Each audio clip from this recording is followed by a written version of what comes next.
अब शुरू करते हैं सीयूटी 2024 के पेपर के लिए और पार्टनरशिप से शुरू करते हैं। 3 बुक्स है हमारे पास। फटाफट पहले आज हम chapter number 1 fundamentals go through कर जाते हैं सारे का सारा कि उसमें है क्या क्या।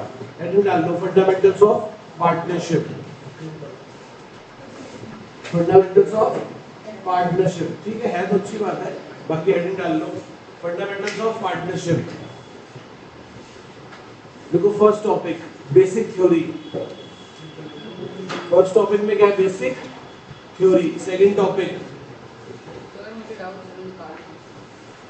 Salary commission remuneration. सेकंड क्या है? Salary commission remuneration.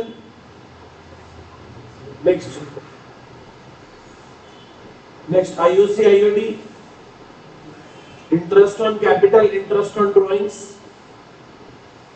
Next P&L appropriation account, P&L appropriation account. Next partners capital account, partners capital account, partners capital account. Next past adjustment, past adjustment. The last is guarantee. The last is guarantee. सबसे पहले क्या है? Fundamental. Fundamentals के अंदर 6-7 topic है यही। तो पहले बताओ पूरी पार्टनरशिप लिखी कहाँ पे है? पार्टनरशिप डीड में, पार्टनरशिप एक्ट 1932 में कहाँ लिखी है पूरी पार्टनरशिप? पार्टनरशिप 1932। डेफिनेशन कहाँ लिखी है? Section 4 subsection 1 of Indian partnership act 1932। क्या कहता है? पार्टनरशिप क्या है? रिलेशनशिप है किसके बीच में? 2 और मोर। मैक्सिमम कितने? 50। ठीक है। पार्टनर्स के बीच में पर्सन कैसा होना चाहिए? पर्सन कैसा होना चाहिए? साउंड माइंडेड, सॉल्वेंट और मेजर। इसकी एक्सेप्शन है कि माइनर पार्टनर हो सकता है पर वो लॉसेस को शेयर नहीं करेगा। ठीक है। डीड फॉलो करते हैं कि एक्ट? डीड नहीं होती तो किसको फॉलो करते हैं? एक्ट को। एक्ट में क्या लिखा है? एक्ट में 5 बातें लिखी हैं कि पार्टनर फर्म को आईओसी, फर्म पार्टनर को आईओसी नहीं देगी। Salary commission remuneration, interest on drawing मांग नहीं सकती। इंटरेस्ट ऑन लोन यदि पार्टनर फर्म को देगा तो 6% और फर्म पार्टनर को देगी तो 0%। और पार्टनर्स के बीच में पीएसआर क्या रहने वाली है? इक्वल। और कोई भी नया पार्टनर एडमिट होगा तो with the consent of all other partners. ठीक है इतनी बात। फिर हम लोगों ने पढ़ा कि चार्ज क्या है और एप्रोप्रिएशन क्या है। जो P&L में आता है वो सब क्या है? चार्ज। और जो P&L एप्रोप्रिएशन में आता है वो क्या है? Appropriation of profit. क्या है वो? Appropriation of profit. क्लियर है जी? Appropriation of profit. ठीक है। अब पार्टनर्स को क्या देते हैं? चार्ज के एप्रोप्रिएशन। क्या देते हैं पार्टनर्स को?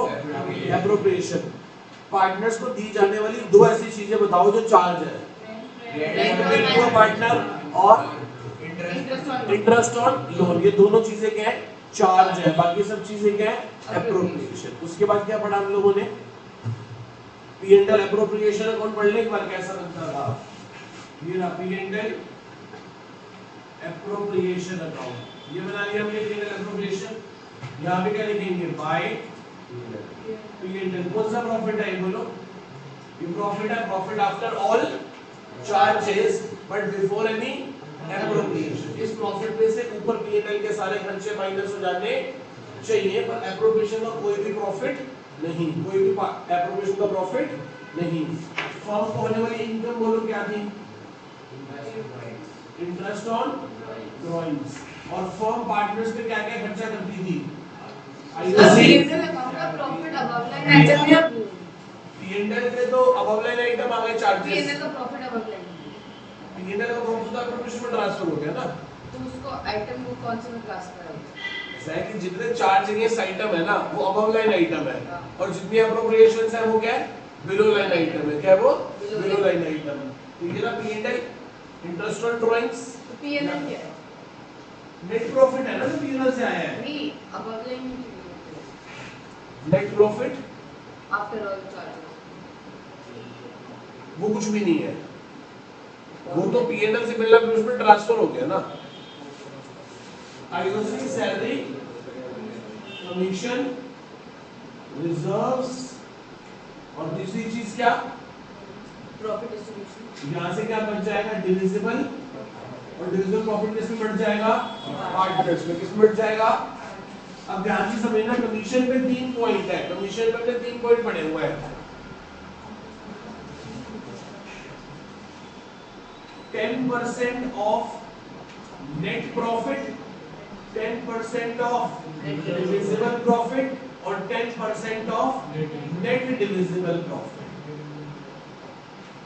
10% ऑफ डिविजिबल, आपको पता है कि बिफोर आफ्टर में क्या करते हैं, बिफोर में 10/100 और आफ्टर में 10/110 करेंगे। तो ये 10% ऑफ नेट प्रॉफिट है, 10% क्या है, तो इसका करेंगे। और वो कह रहे हैं 10% ऑफ डिविजिबल प्रॉफिट, तो दिस प्लस दिस माइनस ये सारे, इसका मतलब जो मतलब कमीशन हटा दी, कमीशन तो निकालनी है ना, profit plus interest on drawings minus IOC minus salary and minus reserves, उससे क्या आ जाएगा हमारा डिविजिबल प्रॉफिट। क्या आ जाएगा, डिविजिबल प्रॉफिट। क्लियर है इतनी बात। उस डिविजिबल प्रॉफिट का 10% निकाल लेंगे तो क्या हो जाएगा, कमीशन, हमारी कमीशन निकल आएगी। 10% ऑफ नेट डिविजिबल प्रॉफिट, तो जब नेट डिविजिबल प्रॉफिट होगा तो क्या करोगे, 10/110 करोगे, इसका डिविजिबल प्रॉफिट का। तो डिविजिबल प्रॉफिट कैसे निकलेगा बोलो, net profit plus IOD minus all appropriations. All appropriation में क्या आ गया, आईओसी आ गई, सैलरी आ गई, और बाकी जो चीज होगी वो आ जाएगी। टेक्निकली तो आईओडी की एप्रोप्रिएशन है जी, टेक्निकली तो आईओडी की एप्रोप्रिएशन है। तो आईओडी का एप्रोप्रिएशन है। क्लियर है पीएनएल। तो क्या पढ़ा, पीएनएल अकाउंट पढ़ा, इसके बाद क्या पढ़ा हम लोगों ने, partners, partners capital account, fixed और फ्लक्चुएटिंग,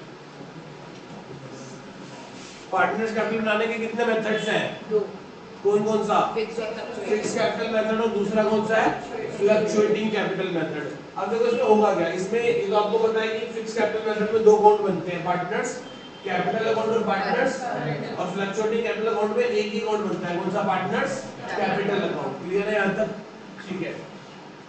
मैं आपसे बस इतनी बात पूछ रहा हूं कि how to calculate opening capital from the closing capital, closing capital से ओपनिंग कैपिटल कैसे कैलकुलेट करेंगे,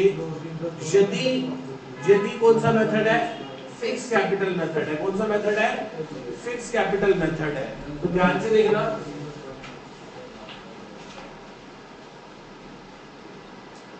फिक्स्ड कैपिटल मेथड में कैपिटल कहां पड़ी हुई है, कहां पड़ी हुई, पार्टनर्स कैपिटल अकाउंट में है। कहां पे है, पार्टनर्स कैपिटल अकाउंट में। तो कैसे होगा, ये ना पार्टनर्स कैपिटल अकाउंट, यहां क्या पड़ा होता है, बाय बैलेंस बीडी, और पैसा डालोगे तो यहाँ पे क्या लिखा होगा, बाय बैंक, ब्रैकेट में क्या, एडिशनल कैपिटल, साथ में क्या, एडिशनल। यहाँ पे कौन सी ड्राइंग आती है, ड्राइंग ऑफ कैपिटल या drying of profit, drying of capital, 2 drawings, मतलब जब आप अपना कैपिटल विड्रॉ करके ले गए, और यहां से क्या आ जाएगा, क्लोजिंग बैलेंस।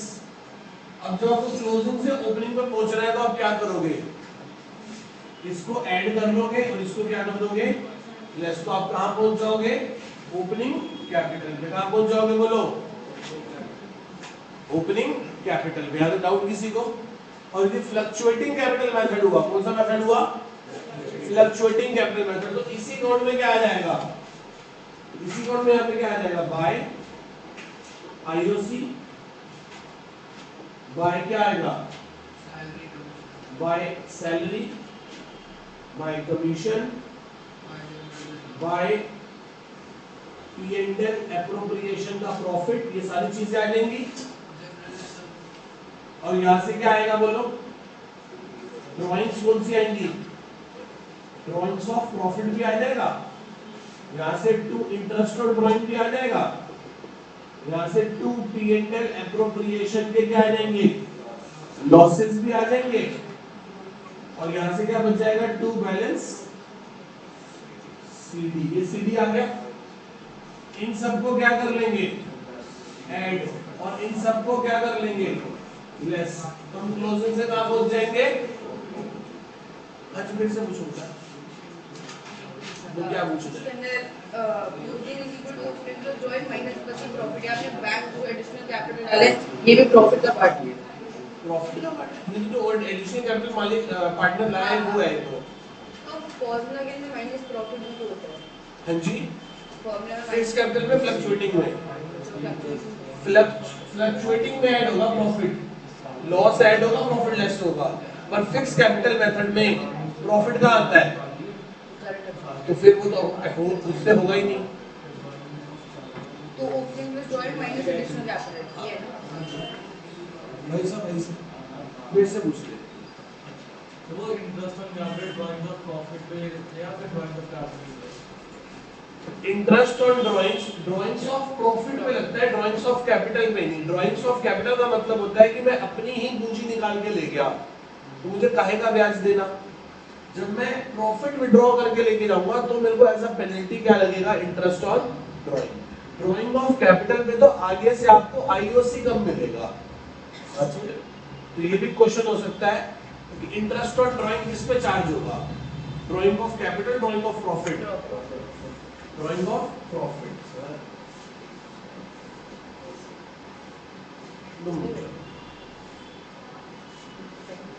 यहाँ तक डाउट है किसी को, पहले बताओ।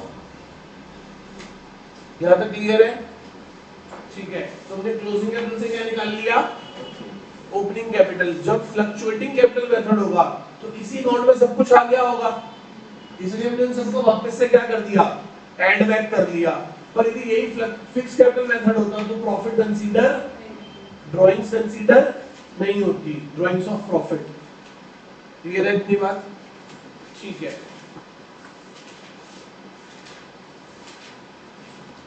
हेडिंग डाल लो डॉक्टर से। Closing is equal to opening plus जो भी ये सारी जितनी भी चीजें थी ऐड हो जाएंगी, और ये सारी चीजें क्या हो जाएंगी, लेस। तो इससे आप कहां पहुंच जाओगे, ओपनिंग कैपिटल पे।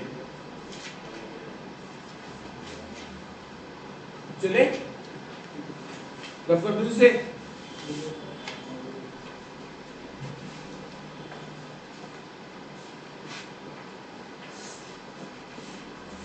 Interest on capital, interest on capital IOC expense है कि इनकम है, फर्म के पॉइंट ऑफ व्यू से खर्चा है, क्या करेंगे, डेबिट करेंगे। चार्ज है क्या, एप्रोप्रिएशन, साइलेंट है तो एप्रोप्रिएशन नहीं है। अब दो बातें हुई, या तो डीड क्या होगी, डीड अलाउ करती होगी देने के लिए, डीड क्या होगी, साइलेंट। डीड साइलेंट होगी तो नहीं देंगे, डीड अलाउ करेगी तो क्या करेंगे, दो काम करेंगे, या तो क्या होगा चार्ज, या क्या होगा, चार्ज होगा तो देंगे, even in case of losses, even in case of losses. पर एप्रोप्रिएशन होगा तो दो बातें होंगी, या तो क्या होगा प्रॉफिट, या लॉस होगा तो प्रॉफिट होगा, तो दो बातें होंगी, क्या होगा, या तो सफिशिएंट या सफिशिएंट होगा तो, और इनसफिशिएंट होगा तो भी देंगे, but up to available profit, जितना प्रॉफिट क्या होगा हमारे पास, और इन देयर कौन सी रेशियो में, कैपिटल रेशियो में। कौन सी रेशियो में देंगे बोलो, कैपिटल रेशियो में देंगे। कौन सी रेशियो में देंगे बोलो, कैपिटल रेशियो में देंगे। यहाँ पे किसी को कोई डाउट, तो उस रेशियो में देखे ना, जो जैसे सैलरी देनी है, रेम्यूनरेशन और आईओसी, तो जो उनपे जो यदि सिर्फ आईओसी हुआ तो, यदि वो जोरावर वाला क्वेश्चन हुआ, पारुल जोरावर वाला, तो फिर प्रोपोर्शनेटली देंगे। कैसे देंगे, प्रोपोर्शनेटली। याद है किसी को जोरावर पारुल वाला क्वेश्चन,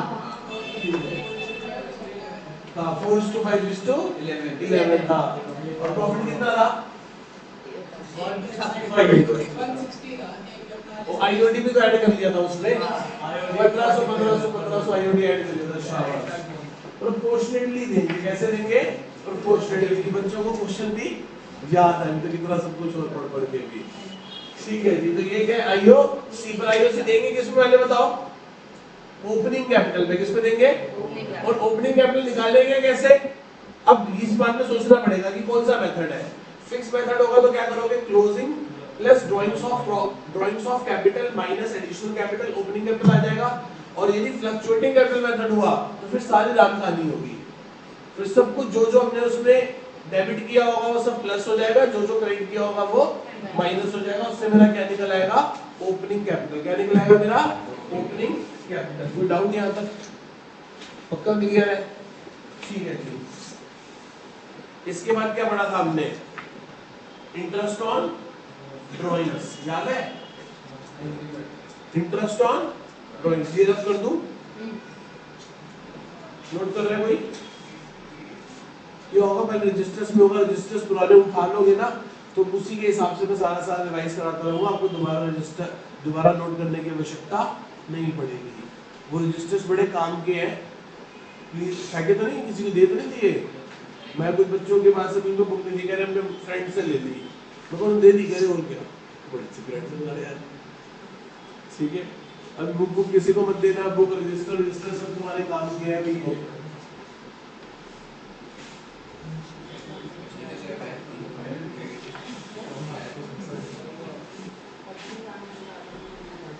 चले हेडिंग डाल लो, interest on drawings. Interest on drawings लिखो। Interest on drawing, interest on drawing is an income for a firm. IOD is an income for a firm. Firm के लिए क्या है? इनकम है। IOD is an income for a firm. Firm के लिए क्या है? इनकम। दूसरी चीज, IOD is charged on, IOD is charged on किस पे लगेगा? Drawings of profit, drawings of profit, not on the drawings of capital. Drawings of profit किस पे लगेगा? बोलो ड्राइंग्स ऑफ प्रॉफिट पे। ड्राइंग्स ऑफ कैपिटल पे साने गुप्ता जी नहीं लगेगा। आओ जी, IOD, how to calculate IOD. IOD कैसे कैलकुलेट करेंगे? तो दो बातें होंगी, या तो क्या होगा? इक्वल होगा या क्या होगा? अनइक्वल। अनइक्वल होगा तो कितने मेथड होंगे? सिंपल मेथड और प्रोडक्ट मेथड। प्रोडक्ट मेथड में कैसे निकालोगे? सम ऑफ प्रोडक्ट इनटू में रेट ऑफ इंटरेस्ट इनटू में टाइम फैक्टर। यही फॉर्मूला था। सम ऑफ प्रोडक्ट इनटू में रेट ऑफ इंटरेस्ट इनटू में टाइम फैक्टर। मान लो मैं एक छोटे से एग्जांपल से बात समझा देता हूं। ये भी करते हैं ना, उनसे पूछेगा थोड़ी किससे सॉल्व करना है। मैं तो बस बताया, मैं सॉल्व इसी से कर रहा हूं। मैं तो बताया बस सिंपल प्रोडक्ट मेथड होता है। तो प्रेफर इसको करना है। हां, प्रोडक्ट में करेंगे फटाफट हो जाएगा। मान लो हमने ड्राइंग करी है 30/6 को, 31/10 को, 1 जैन को, 3 बार ड्राइंग करी है। अमाउंट है 20,000, 30,000 और 50,000। टाइम लेफ्ट कितना है? बताओ टाइम लेफ्ट कितना है?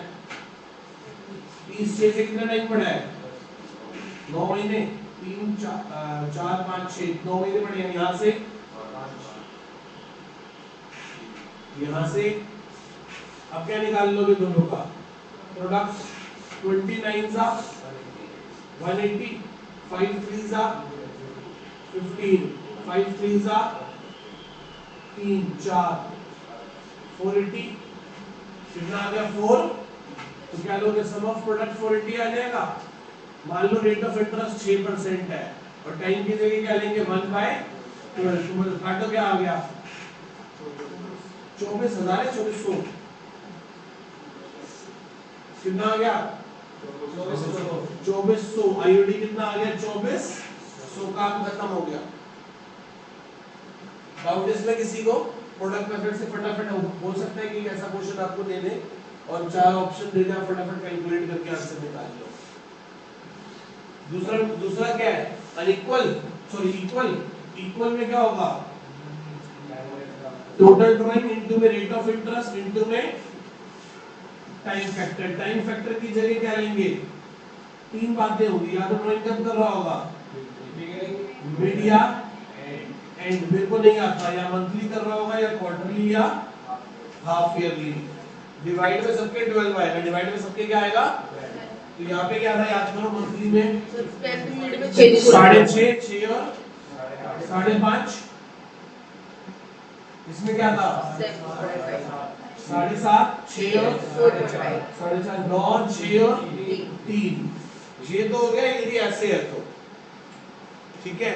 यदि ड्राइंग हुई है सिर्फ 6 महीने, कितने महीने हुई है, और इमीडिएटली उसके बाद बुक्स बंद हो गई, सिर्फ 6 महीने ड्राइंग हुई है, इमीडिएटली उसके बाद क्या हो गई, बुक्स बंद हो गई। इसमें दो ऑप्शंस है, ड्राइंग हुई कब है, 1 अक्टूबर से 31 मार्च, या 1 अप्रैल से 30 सितंबर, और उसके बाद बुक्स क्या हो गई, क्लोज। बुक्स क्या हो गई बोलो, तो इस सिचुएशन में क्या करेंगे, इस सिचुएशन में करेंगे यदि कितना है 6 मंथ पीरियड है, डिवाइडेड बाय बस 2 करेंगे, तो क्या हो जाएगा 3.5 3 और 2.5 3.5 3 और 2.5, नहीं समझ आया, बहुत सिंपल है, फॉर्मूला याद है, time left after plus time left after divided by whole के अपॉन में 12, यही था फॉर्मूला। तो मान लो 1 अप्रैल को ड्राइंग हुई है, तो यहां से कितने महीने पड़े हैं, और आखिरी ड्राइंग कब हुई होगी 1 सितंबर को, 1 सितंबर से कितना महीना पड़ा है बाय 2, कितना हो गया 3.5 बाय 12, यही तो कह रहा हूं मैं भी।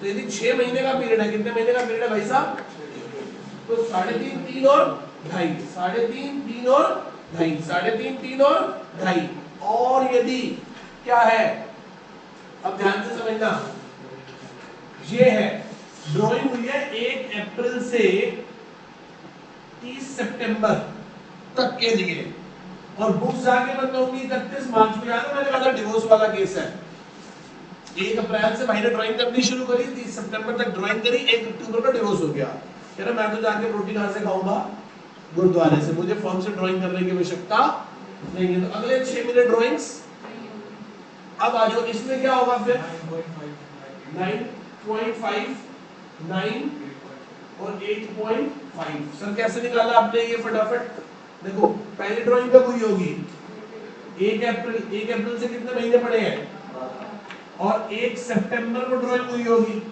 1 सितंबर से कितने महीने पड़े 31 मार्च आने में 7, कितने महीने पड़े हैं बाय 2, कितना हो गया 9.5 बाय 12। तो यदि 6 महीने ड्राइंग होने के बाद ड्राइंग नहीं हुई और बुक्स उसके अगले 6 महीने बाद जाके बंद हुई, तो फिर क्या होगा 9.5 9 और 8.5, इन दोनों का फर्क समझ आ रहा है आप लोगों को। ये क्या है, ये तो है कि 6 महीने ड्राइंग करी और इमीडिएटली उसके बाद फॉर्म क्या हो गई, बंद हो गई, या बुक्स बंद हो गई। कोई डाउट इसमें किसी को, किसी बच्चे को इसमें कोई डाउट है, हमने कौन सा टॉपिक पढ़ा, इंटरेस्ट ऑन ड्राइंग जी। तो जो हम नॉर्मली वो लेते हैं कि जैसे मंथली मान लो, तो ये 6.5 और इसके 9.5 में डिफरेंस है, मतलब नॉर्मली उसको भी नहीं एक्सप्लेन करेंगे, जैसे हम बाकी केस में करते हैं ऐसे तो कंसीडर किया, निकाल लो, तो इसको स्पेशली बता रहे हैं, इतनी स्पेशलिस्ट ने बताया कि आपको वहां जाके करना ना पड़े, आप फटाफट आपको ध्यान में रहेगी 9.5 9 और 8.5 का। 8.5 कैसे आया, पहली बार ड्राइंग कब करी होगी बोलो, एंड में 30 अप्रैल को करी होगी, 30 अप्रैल से कितने महीने पड़े हैं, और यहाँ 30 सितंबर को करी होगी, कितने पड़े होंगे 11 और 6 17 का 8.5 बाय 12, कितना आ गया 8.5 बाय 12। किसी को डाउट इसमें, पक्का क्लियर है यहाँ पे सारे का सारा, आगे चलूं, ठीक है, आईओसी पढ़ लिया, आईओडी पढ़ लिया, क्या रह गया पास्ट एडजस्टमेंट और गारंटी। देखो पास्ट एडजस्टमेंट में ना बड़ा क्वेश्चन आपको देखने को नहीं मिलेगा, 2-4 टाइप के क्वेश्चन देखने को मिलेंगे पास्ट एडजस्टमेंट में। कौन से वाले मैं आपको बता दूं, आईओसी देना था नहीं दिया, नहीं देना था दे दिया, आईओडी देना था नहीं दिया, नहीं देना था दे दिया, आईओसी आईओटी कम रेट से दे दिया, ज्यादा रेट से दे दिया, बस। इसके अलावा वो क्वेश्चन आपको देखने को नहीं मिलेगा जिसमें क्लोजिंग से पहले ओपनिंग कैपिटल निकालो फिर सारा काम करो, इतना बड़ा क्वेश्चन नहीं देंगे क्योंकि एमसीक्यू बेस्ड है ये। प्रॉफिट गलत बांट दिया और सही बांटना है बस, पीएसआर नहीं थी। तो ये 4-6 केस मैं को लिखवाया था, लिखो पास एडजस्टमेंट, ये थोड़ा सा ट्रिकी होता है, बच्चों को गलती हो जाती है, तो ये वाले टॉपिक कर लेते हैं। पास्ट एडजस्टमेंट कौन कौन सा होगा? पीएसआर एक एक एग्जांपल सबका कराता चले जाओ। ये बस बता दो, नहीं ऐसे कैसे? करा लो मुझे आपने। फिर मैं कराता हूँ ना, तुम भूल गए होगे, याद है? अभी तो क्या है? अभी पेपर कैसा होगा? बढ़िया। एकदम निकाल दोगे 100? हाँ भाई 100 आ जाएंगे। क्यों कहाँ कट गए? एक बड़ी अचानक में क्वेश्चन से बड़ी गलती गलती हो गई। असल में वो कैश में सही है क्वेश्चन। नहीं, कैश फ्लो के 2 ऑप्शंस हैं, मैं भी आपको आंसर की भेज देता हूँ। उसमें एडिशनल डेप्रिसिएशन मान लोगे उसे, एडिशनल डेप्रिसिएशन मान लोगे उसे, तो वो टेक्निकली तो गलत है, उसमें देंगे नंबर सबको, पूरे नंबर नहीं देने तो चाहिए उन्हें डेप्रिसिएशन सीएफएस के लिए।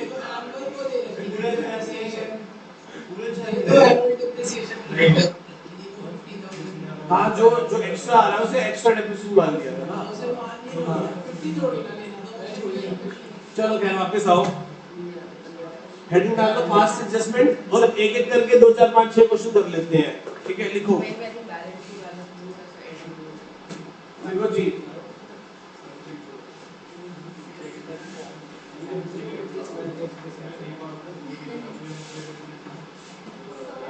जी हाँ जी, एनपीओ बेटा एनपीओ भी कराएंगे।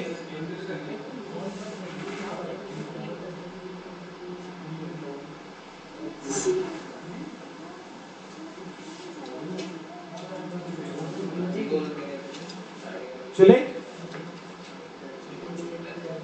लिखो जी, एबीसी पार्टनर है, 5:3 की रेशियो है, प्रॉफिट है 60,000। कितना प्रॉफिट है?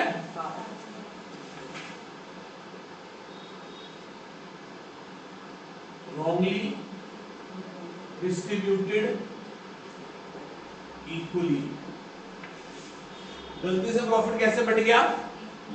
बढ़ना कैसे चाहिए था? 5:3:2 में। क्या करोगे बताओ? 20 डेबिट, जो गलती से बढ़ गया उसे क्या करना है? डेबिट वापस लेना है। वापस लेने के लिए क्या करोगे उनके अकाउंट को? डेबिट एबीसी, कितना कितना वापस ले लो? 20। और जो सही है वो क्या करना है? गलत वाला वापस लेना है, सही वाला देना है। एंट्री है देने के लिए क्या करोगे? क्रेडिट।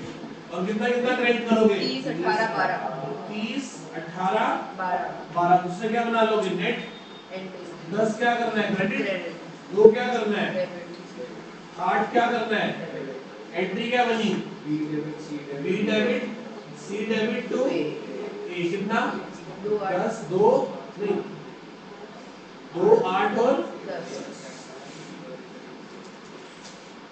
ऐसा क्वेश्चन होगा, 4 ऑप्शन दे रखे होंगे। अब 4 ऑप्शन एक लाइन में दे रखे होंगे, 4 एंट्रियां नहीं दे रखी होंगी, तो एंट्री बना के उसको ढूंढना भी बड़ा मुश्किल काम है।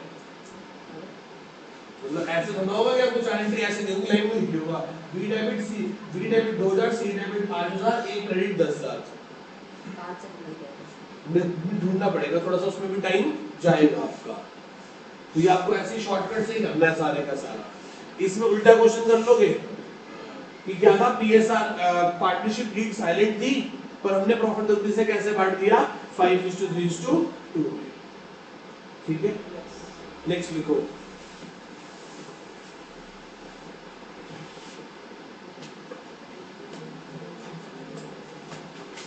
देखो जी, एबीसी पार्टनर है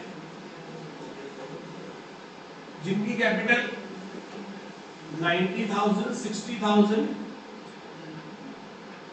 और 30,000 है, और आईओसी हमने बांट दिया 9% इंस्टेड ऑफ 12% पर एनम।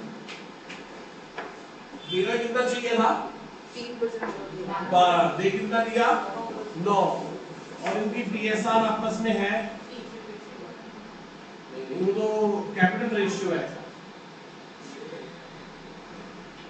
5:3:2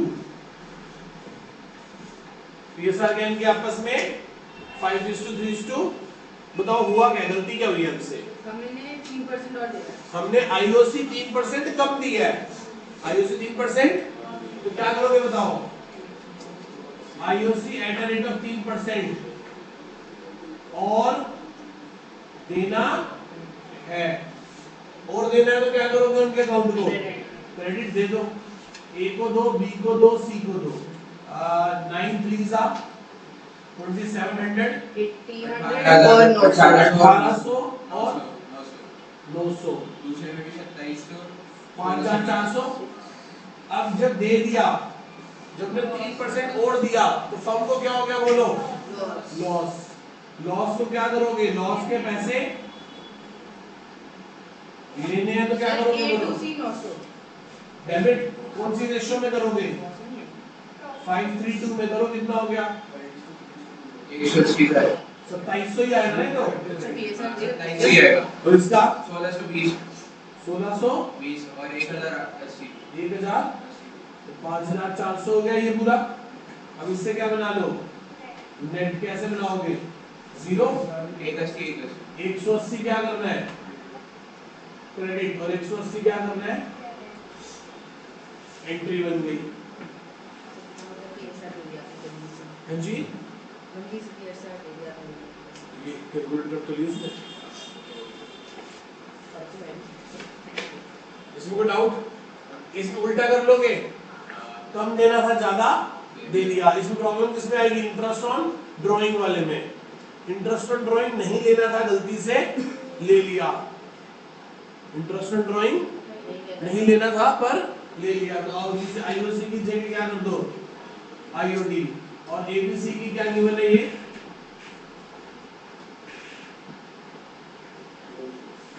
दो लाख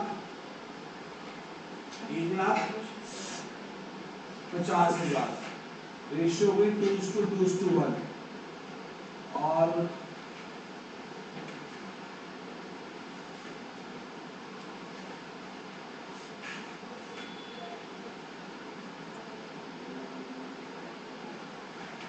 अब करना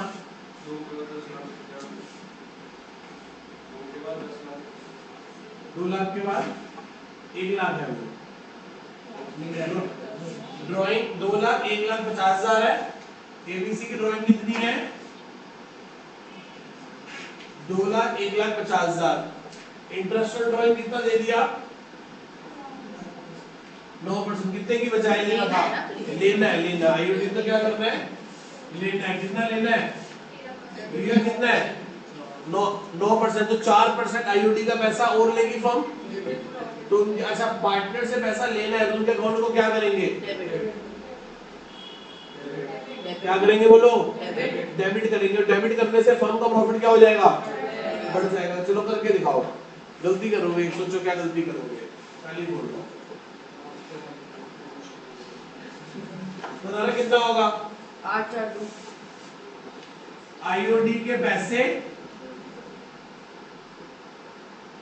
लेने हैं आईओडी के पैसे लेने हैं तो क्या करोगे बोलो उनके अकाउंट को क्या करोगे डेबिट ए के बी के और सी के अकाउंट में डेबिट करो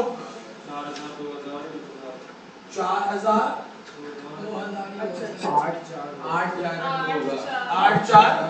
8,4 कैसे निकाला 4% अच्छा 1/2 सब सही कह रहे हैं वो हाँ, 6/12 वाली बात तुम भूल जाओगे जब भी क्वेश्चन आए अच्छा ड्राइंग तो पता है तुम्हें ये पता ड्राइंग करी कब है कब करी है साल के बीच में साइलेंट होता तो क्या मान के सबने ड्राइंग कब हुई है मिड में और 6 में 12 तो करना ही पड़ेगा तो कितना हो गया बोलो 4,000 2,000 और 1,000 और होगा पता है क्या ऑप्शन में और आंसर भी होगा और पक्का होगा और आधे ज्यादा बच्चे क्या करके आएंगे वही वाला क्योंकि 4% का फर्क है फर्क 4 का तो है पर उस 6.12 से कितने का रह जाएगा 2% का क्या सबको बात समझ आ रही है कि क्या होता है जब क्वेश्चन साइलेंट होता है तो ड्राइंग कब मानते हैं? मिड ऑफ द पीरियड में। कब मानते हैं? मिड ऑफ द पीरियड में। तो कितना हो गया बोलो? 7,000 हो गया। अब आंखें बंद करो। आईओडी लिया तो पी&एल एप्रोप्रिएशन में जाके वो क्रेडिट हो गया। यदि वो वहां जाके क्रेडिट हो गया तो उसने फर्म के प्रॉफिट को, और यही चीज 7,000 फर्म का क्या बन गई? प्रॉफिट। और प्रॉफिट के पैसे पार्टनर को देने हैं तो उनके अकाउंट को क्या कर दोगे? क्रेडिट। कितने से? 2800 नेट बना लो। कैसे बनेगी? 1200 क्या? डेबिट। 800 क्या? 400 क्या? क्रेडिट। बन गई एंट्री।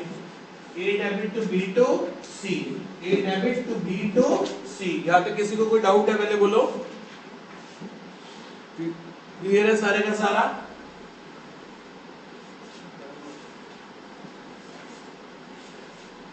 बस यही 4-6 केसेस बनेंगे। क्या दोबारा बोल देता हूं मैं। PSR में बांट दिया गलती से, PSR थी नहीं, या इक्वली बांट दिया, PSR थी। IOC नहीं देना था, दे दिया। देना था, नहीं दिया। IOC था ही नहीं, गलती से दे दिया। IOC देना था, नहीं दिया। कम रेट से दे दिया, ज्यादा रेट से दे दिया। सेम एज किसके केस में हो जाएंगे? IOD के केस में हो जाएंगे। बहुत रेयर चांस होगा कि आपको क्लोजिंग कैपिटल से क्या निकालना पड़ जाए? ओपनिंग, और फिर उसको सॉल्व करना पड़े। ऐसा क्वेश्चन नहीं आएगा। है जी? आएगा तो छोड़ेंगे, वो कर लेंगे थोड़ा सा। हाँ, तो टाइम बचे। पहले अपने 40 क्वेश्चन जो पूरे करने हैं वो छोटे छोटे करके कवर अप करते चले जाओ। जो क्लियर है एकदम, जिस पे डाउट है उसे छोड़ते चले जाओ। फिर लास्ट में देखो कितने हो गए। 32 हो गए या 30 हो गए, तो 20 बचे हैं, 10 करने हैं। उसमें से जो ठीक लगते हैं वो कर दो, और जो नहीं लगते मत करो। कई बार क्या होता है, पूरा अटेम्प्ट देखो, CBSE की जो अप्रोच है ना वो ये है कि भाई नहीं भी आता तो कर दो, कुछ तो मिलेगा। यहाँ ना उल्टा हो जाता है। यहाँ 4 और क्वेश्चन करने के चक्कर में रैंक 5,000 और पीछे हो जाएगी। जहां तुमने 4 गलत क्वेश्चन किए थे, तुम्हारी रैंक 4-5,000 पीछे हो गई। नॉर्थ कैंपस से साउथ कैंपस, साउथ कैंपस से ऑफ कैंपस, उससे सीधा श्यामलाल आनंद। ठीक है, डाउन यहां तक आइए। शानरा का सबसे फेमस कॉलेज है ये, श्यामलाल आनंद, वो भी इवनिंग शिफ्ट, प्लेन BA। वहां से क्या कर रहे हैं? Plain BA। क्या कर दिया था? 4 MCQ क्वेश्चन फालतू छेड़ दिए थे। इसलिए आजकल कहाँ पे है? Shyamlal Anand evening college BA program. BA में क्या सब्जेक्ट है? कह रहे बस प्लेन BA। ठीक है, चलो हेडिंग डाल लो। ये वाले क्वेश्चन सारे कराओगे या समझ गए? ठीक है, बहुत बढ़िया चल रहा है। तो छोड़ रहे हैं, लिखो जी, जल्दी से लिखो।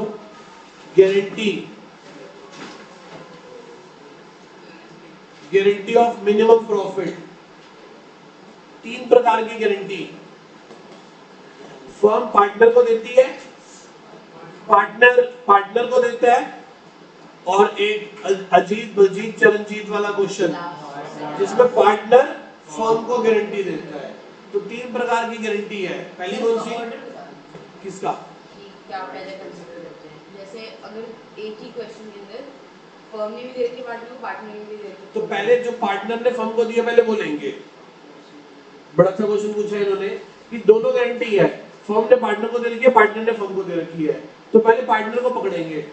पार्टनर को पकड़ने से क्या होगा? पार्टनर का जो भी डेफिसिट होगा वो फर्म के पास आएगा, उससे फर्म का प्रॉफिट बढ़ जाएगा। फिर वो बढ़ा हुआ प्रॉफिट किसमें बढ़ेगा? तीनों में। याद है वो क्वेश्चन? फिर जो डेफिसिट होगा फिर दोबारा से रिमेनिंग पार्टनर्स उसको बॉन्ड करेंगे। तो मेरे को तो याद है क्वेश्चन, यदि आपको याद हो तो। चरणजीत को फर्म ने कहा था कि तेरे को 15,000 का प्रॉफिट होगा, और बलजीत ने फर्म को कहा था कि मैं 25,000 कमा के दिखाऊंगा। उसने एक्चुअल कमाए थे कितने?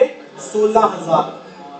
तो 9000 डेफिसिट था, तो हमने बलजीत से पहले फर्म को लेके दिया था, फिर फर्म का प्रॉफिट 84,000 हो गया था, फिर वो तीनों में 3:2:1 में बढ़ गया था, और फिर चरणजीत का प्रॉफिट आया था 14,000, और वो 14,000 फिर दोबारा हमने ए और बी से लेके दिए। तो बेचारे बलजीत की तो लंका लग गई।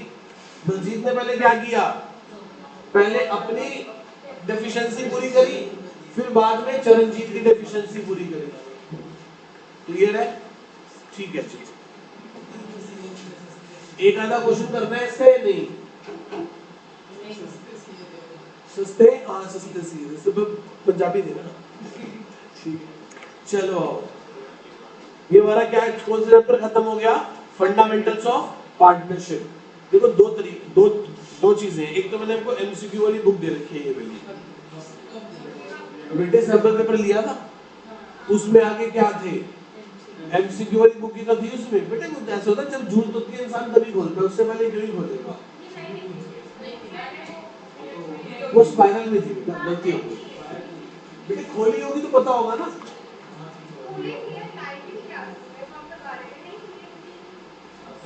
शायद आपके में नहीं होगी बेटा, आपने कम पैसे दिए होंगे 200 के 150 दिए होंगे, 100 ऐसे दे दिए होंगे। है बुक है किसी के पास हो? ये देखो बेटा, ये वाली बुक देखो, इसमें आ गया एमसीक्यू। तो मैं क्या करूं, खोली होगी तो पता होगा ना उसमें। बेटे मैंने गलती मान लो यार, उसमें एमसीक्यू क्वेश्चन है सारे के सारे। नेक्स्ट क्लास से आपके पास ये वाली बुक होनी चाहिए, और साथ में टीएस के पास 2023 वाली होनी चाहिए।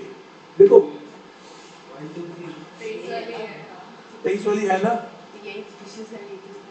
मेरे को बच्चे पढ़े दिखाना ही देना मेरे को। अब देखो इसमें 2023 वाली बेटा पार्टनरशिप की, इसमें से हम क्या करेंगे ध्यान से सुन लो। जैसे फंडा, ये पूरा है ना हमारे पास फंडामेंटल्स। तो एमसीक्यू की भी तो कोई बुक निकाली होगी। एमसीक्यू की कोई नई बुक मतलब कोई प्रिंट करी हुई है सिर्फ एमसीक्यू की सीयूटी किस कंपनी की? दे तो दी बेटा, वो भी है ये भी है। ये सीयूटी पर्सपेक्टिव है बेटा, ये जी ये दोनों कर रखी हैं, तो बस यही है बस, इसमें और क्या है। वो तो है ही। वो वाली बुक किसकी है? वो है डीके गोयल की सीयूटी वाली बुक है ना, वो डीके गोयल की सीयूटी वाली बुक है, ये वाली। एमसीक्यू वाले क्वेश्चन सारे के सारे, हाँ वो तो दी मैंने आपको, उसी की निकाल के दी। हाँ जी चले, हाँ जी सर शाम के टाइम में रख दूंगा, रात को रख दूंगा। सर सुबह के बाद चलो आओ जी, जल्दी से आओ, ध्यान से सुनो बात। तो सुनो ध्यान से, फंडामेंटल्स मैंने पूरा करा दिया। आप मेरे को ये सैंपल पेपर वाली बुक से पूरे का पूरा क्या करके दोगे, पूरे का पूरा फंडामेंटल्स करके आओगे। नेक्स्ट क्लास में मैं उसकी क्या लूंगा, डाउट्स लूंगा। बेटे बैग कहाँ पैक करने लग गए? अभी तो आपने बोला, मैंने इस चैप्टर के बारे में बोला, मैंने बैग क्लास शुरू होगी, मेरे शब्द मुंह से बात निकला। सर यही होता था क्लास रैप अप करके।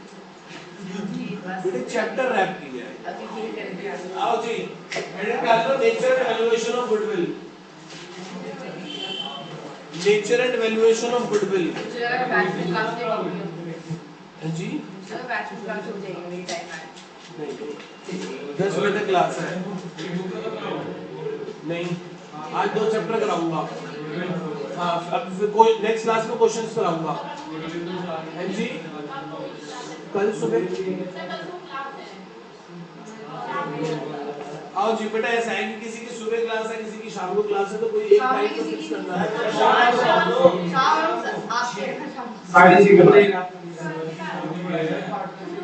जब आपको बैच खत्म तब बुला लेना। 8 बजे हमारी ऑनलाइन में भी जहाँ पे हाई बेस करके पढ़ रहे हैं, ऑनलाइन होती है रात को। चलो आओ जल्दी से आओ बेटे, अभी नवरात्रि खत्म हो गया। देखो जल्दी से लिखो, nature and valuation of goodwill, nature and valuation of goodwill. इसमें दो पॉइंट्स में आपको दिक्कत आती है, क्लोजिंग स्टॉक की वैल्यूएशन में और रेवेन्यू कैपिटल एक्सपेंडिचर में। Nature and valuation of goodwill,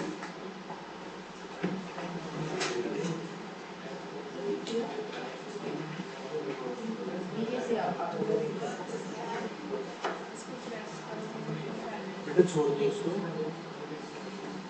nature and valuation of goodwill, ध्यान से देखना बेटा। पहले कौन से मेथड से पढ़ रहे हैं? Simple average profit method. क्या फॉर्मूला था बताना एक बार, क्या फॉर्मूला था?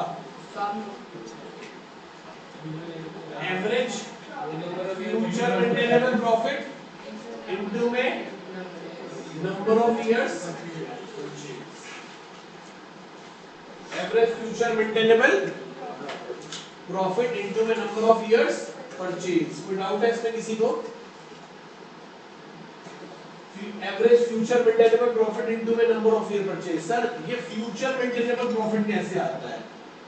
इसमें कुछ बातों का आपको ध्यान रखना पड़ेगा। जितने भी हमारे पास्ट ईयर के प्रॉफिट्स थे, क्या थे हमारे पास्ट ईयर के, उसमें ऐड क्या करेंगे बोलो? ऐड करेंगे एब्नॉर्मल लॉसेस, लेस क्या करेंगे? Abnormal gains. ऐड क्या करेंगे? Future expense savings.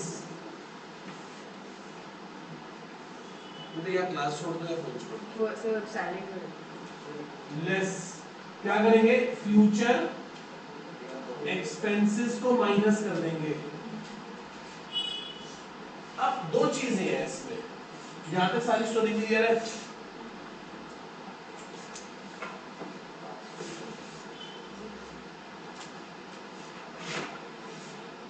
प्रॉफिट है 20-21, 21-22, 22-23।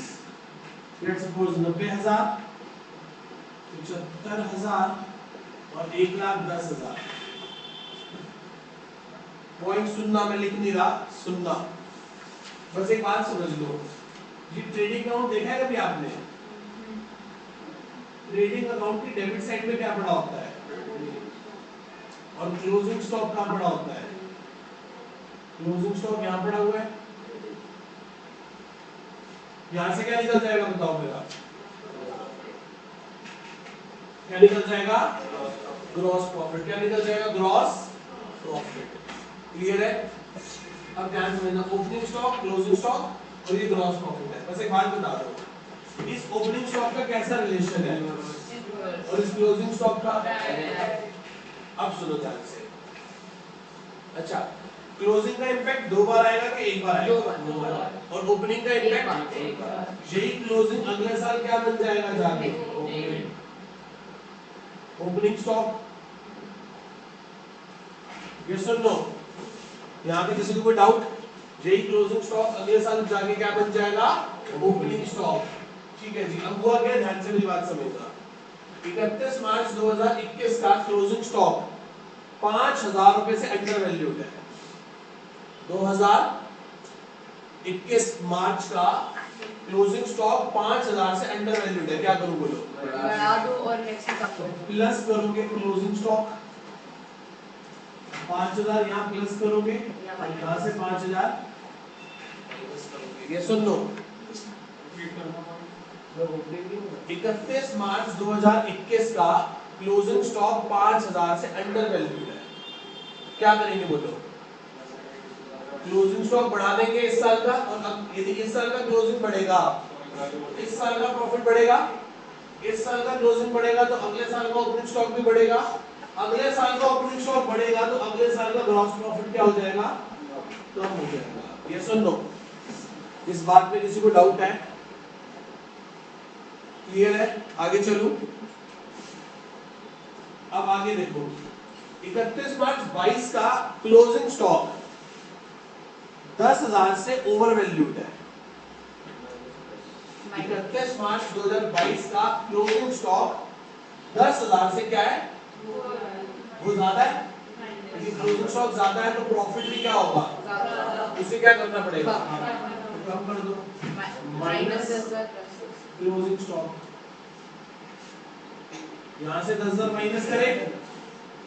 यदि इस साल का क्लोजिंग ज्यादा था तो आपने कम किया, तो अगले साल का ओपनिंग स्टॉक भी आप क्या कर दोगे 10,000 से कम, और ओपनिंग स्टॉक कम करते ही प्रॉफिट भी क्या हो जाएगा, प्रॉफिट बढ़ जाएगा। ओपनिंग स्टॉक कम करने से प्रॉफिट क्या हो जाएगा, तो अगले साल में प्लस क्या कर दोगे, क्लियर है। आगे सुनो, 1 अप्रैल 21 का ओपनिंग स्टॉक 15,000 से ओवर वैल्यूड है, कब का, 1 अप्रैल 21, यहां का ओपनिंग स्टॉक 15,000 से क्या है बोलो, क्या करूं बोलो, बड़ा है ना वो, इसे क्या करूं बताओ, कम कर दो, कैसे करोगे कम, आप ओपनिंग स्टॉक कम करोगे तो प्रॉफिट क्या हो जाएगा, बढ़ जाएगा। इस ज्यादा था ना, ओवर वैल्यूड था, हाँ तो तो प्रॉफिट कम करेंगे, स्टॉक कम करेंगे तो प्रॉफिट बढ़ जाएगा, क्योंकि इनवर्स रिलेशन है। आप समझो, इसका इंपैक्ट पिछले साल जाएगा, इसका इंपैक्ट अगले साल जाएगा, इतनी बात समझ आती है। एक पॉइंट और सुनो,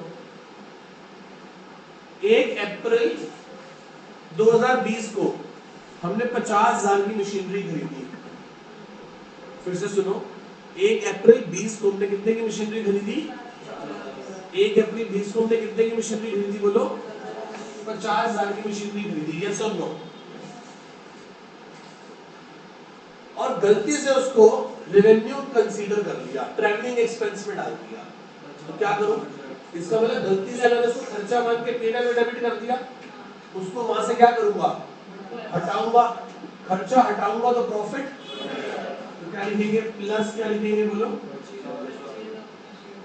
परचेज ऑफ कितने की बोलो, 50,000 की, कितने की बोलो, कोई डाउट इसमें किसी को, कितने की बोलो, 50,000, जितनी बात समझ आती है।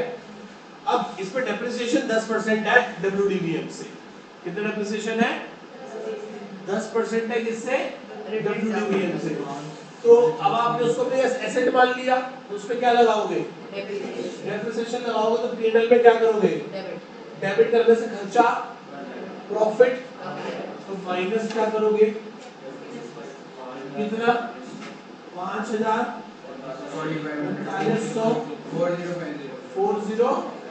समझ आया कैसे, 50 में से 5 गए तो 45, 45 में से 45 हो गए तो 40,500, 40,500 में का 10% 4,050 हो गए, ये सुन लो। यहाँ तो कोई डाउट, क्या मैं आगे चल सकता हूँ, आगे चलो। अब हमने किसी कैपिटल खर्ची, रेवेन्यू खर्चे को कैपिटल मान लिया, ऑर्डिनरी रिपेयर करवाई थी, क्या करवाई थी, ऑर्डिनरी, और गलती से क्या मान लिया उसको मैंने अपना कैपिटल एक्सपेंडिचर, क्या मान लिया उसको मैंने अपना कैपिटल एक्सपेंडिचर, बोलो क्या करें, माइनस, समझिए ना कैसे करोगे, चलिए आगे फिर नहीं करूँगी, करके दिखा दूं, ध्यान से चलो, फिर एक बात ही समझते हैं, ये इसके अंदर डेप्रिसिएशन माने की दिया हुआ है कि नहीं, सुनो, 1 अप्रैल 2021 को हमने व्हाइट वॉश करवाया था 20,000 का, और गलती से उसको क्या मान लिया, बिल्डिंग में ऐड कर दिया, किस में ऐड कर दिया, तो क्या करेंगे, सबसे पहले तो उसको बिल्डिंग से हटा देंगे और P&L में डेबिट करके खर्चा बढ़ा देंगे, खर्चा बढ़ा देंगे तो प्रॉफिट माइनस रिपेयर मेंटेनेंस, कितने हजार की, प्रॉफिट कम कर दिया। हम पिछले 2 साल से उस पर 10% SLM से क्या लगा रहे थे, क्या लगाने की जरूरत है, खर्चा रखिए हटा दे, खर्चा हटाओगे तो प्रॉफिट, तो प्लस क्या करोगे, डेप्रिसिएशन ऑन बिल्डिंग, कितने हजार, 2,000 यहाँ ऐड कर दोगे, 2,000 यहाँ ऐड कर दोगे, क्योंकि SLM मेथड था, यस और नो, क्या ये वाली बात समझ आती है सबको, तो ये हमें ये पता कि इसी साल का हमें ये कैसे पता कि 23 के बाद ही पता चला, जो गलती की होगी वो तो कैरी फॉरवर्ड कर दी होगी ना, एसेट पे तो रिडम्पशन लगाया होगा, कोई डाउट है अगर किसी को? ये कौन सा, ये हमने क्या निकालना सीखी है? प्रॉफिट्स को एडजस्ट करना सीखा है। प्रॉफिट को क्या करना सीखा है? अच्छा, एवरेज प्रॉफिट मेथड में कितने कितने मेथड है? अगर इसके में डेप्रिसिएशन वाला पॉइंट नहीं दिया होता फिर हम पंगा लेते ही नहीं, तो बस वीजर बस वीजर माइनस करते फिर हम उसको छोड़ ऐसे है। जब उसका मेथड नहीं है तो क्या मान के चलेंगे? वेटेड एवरेज आता है? कैसे करते हैं बताओ? और अच्छा, वेटेड एवरेज मेथड कब यूज करेंगे? जब प्रॉफिट्स में क्या दिखाई देगा आपको? इंक्रीजिंग या डिक्रीजिंग ट्रेंड दिखाई देगा, तो वेटेड एवरेज मेथड यूज किया जाता है। लेट्स सपोज गुडविल कैसे निकलेगी? वेटेड एवरेज मेथड में गुडविल कैसे निकलेगी बोलो? वेटेड एवरेज प्रॉफिट इनटू में नंबर ऑफ ईयर्स परचेज।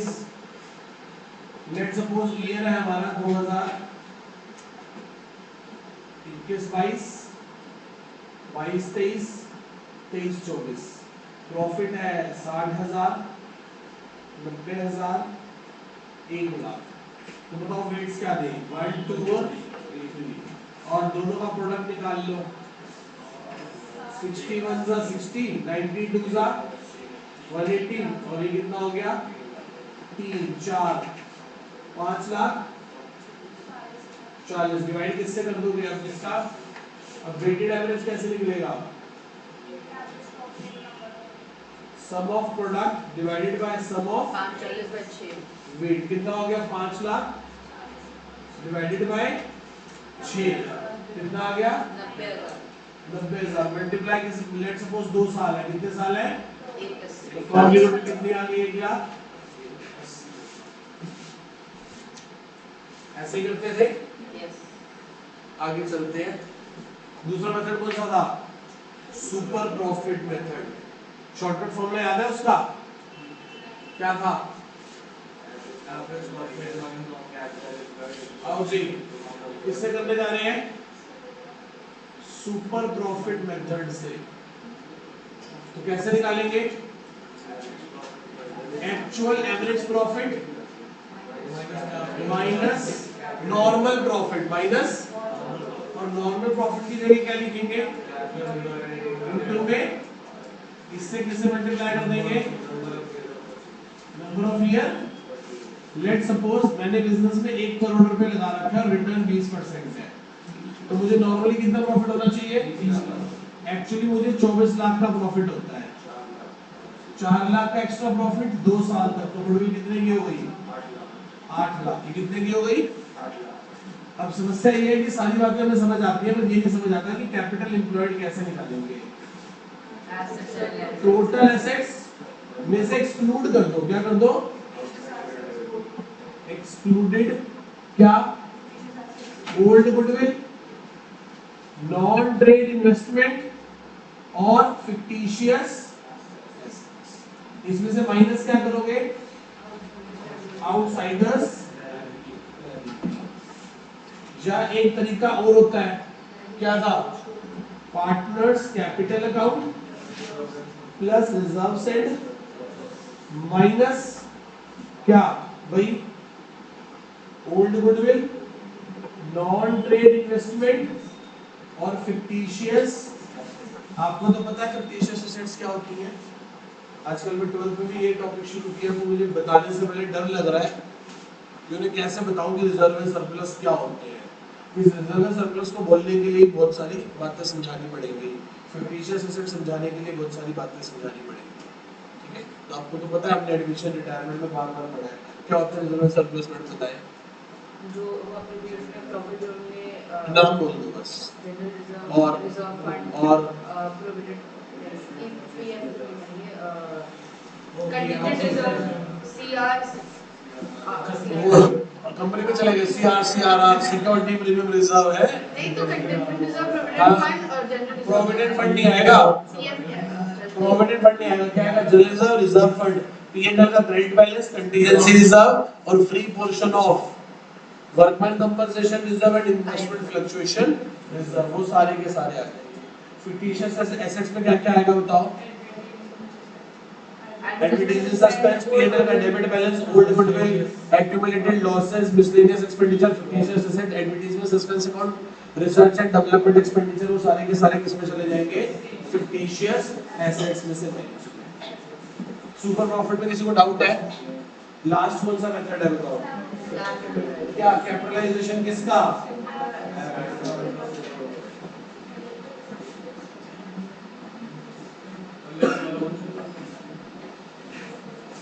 हाँ जी, हाँ चलो चलो किसकी क्लास है? परसों क्या करके आओगे? नहीं, इन दोनों मैं आगे नहीं कराऊंगा जब तक हम इन दोनों की क्या नहीं कर लेते, क्वेश्चंस नहीं कर लेते। ऐसे इसके बाद क्या करोगे? तो भी चेंजेस बेस पर शुरू कर देंगे। एमसीक्यू बुकलेट जो है बेटा ये वाली, ये सबको लेके आनी है, होगी आपके पास, ढूंढना घर में। क्यों बुक नहीं थी? चलो प्रिंट निकाल लेना बेटा, पीडीएफ है तो प्रिंट निकाल लेना। ये वाली बुक से सारे क्वेश्चन कवर अप करेंगे। यस जी, 7:30 नहीं बेटे, 7:30 बहुत बढ़िया टाइम है। सर टाइम वैसा हो रहा है क्लास का। आओ जी, कौन से मेथड पे आ गए हम? कैपिटलाइजेशन मेथड पे। किस पे आ गए? कैपिटलाइजेशन मेथड में दो है भैया, capitalisation of average profit, capitalisation of super profit. Capitalisation of average profit में क्या होगा बोलो? ऐसे कंफ्यूजन नहीं करा, टू एक्सप्लेन। हां जी, एवरेज कैसे था? नहीं, average profit divided by R minus में कैपिटल एम्प्लॉयड कहो, नेट एसेट्स कहो, है ना? ध्यान से देखो, मैं 1 लाख रुपए कमाता हूँ, जिस इंडस्ट्री में काम कर रहा हूँ वो रिटर्न 10% है, तो मेरे धंधे में, मेरे व्यापार में, मेरे बिजनेस में कितना पैसा लगा होगा? 10 लाख। कितना लगा होगा? जब मैंने एक्चुअली कैपिटल एम्प्लॉयड देखी, अपनी नेट एसेट्स देखी, नेट एसेट्स यही निकाली हमने, वो कितनी निकली? 8 लाख। कितनी निकली? 8 लाख। तो 2 लाख मेरी क्या आ गई? 2 लाख क्या आ गई? प्रॉफिट को कैपिटलाइज कर दिया। प्रॉफिट को क्या कर दिया? प्रॉफिट के बेसिस पे ये पता लगाया कि कितना कैपिटल लगा होना चाहिए, that is not 10 lakh, but actually कितना लगा है? 8 लाख। तो 2 लाख किस बात के दिए हमने? गुडविल के। किसके दिए? गुडविल के। नेक्स्ट आओ, सुपर प्रॉफिट में तो बहुत ही आसान है, कैसे करोगे? सुपर प्रॉफिट अपॉन में rate of actual average profit minus capital employed into में आरआर होल पे अपॉन में आरआर। सुपर प्रॉफिट तो निकाल लिया। यदि सुपर प्रॉफिट नहीं दे रखा तो फटाफट क्या निकल जाएगा इससे? सुपर प्रॉफिट निकल जाएगा। एक्चुअली में कितना पैसे कमा रहा था बोलो? 12 लाख। मेरे बिजनेस में पैसा कितना लगा हुआ है? 1 करोड़। रिटर्न होनी चाहिए थी 10%, तो 10 लाख का प्रॉफिट होना चाहिए था। कितना प्रॉफिट होना चाहिए था? 10 लाख का, एक्चुअली 12 का है, तो 2 लाख का प्रॉफिट डिवाइडेड बाय 10%, कितनी गुडविल आ गई? 20 लाख। कितनी आ गई गुडविल? 20 लाख। ये बड़ा अग्रेसिव मेथड है और उससे गुडविल का अमाउंट सबसे ज्यादा आता है। क्लियर है? क्लोजिंग स्टॉक, ओपनिंग स्टॉक की वैल्यूएशन कर ली, ठीक है जी। हेडिंग डाल लो, हेडिंग डाल लो, change in profit sharing ratio. Sir मैं 3 मिनट में कर। हैं जी? बस सर डाउट अच्छा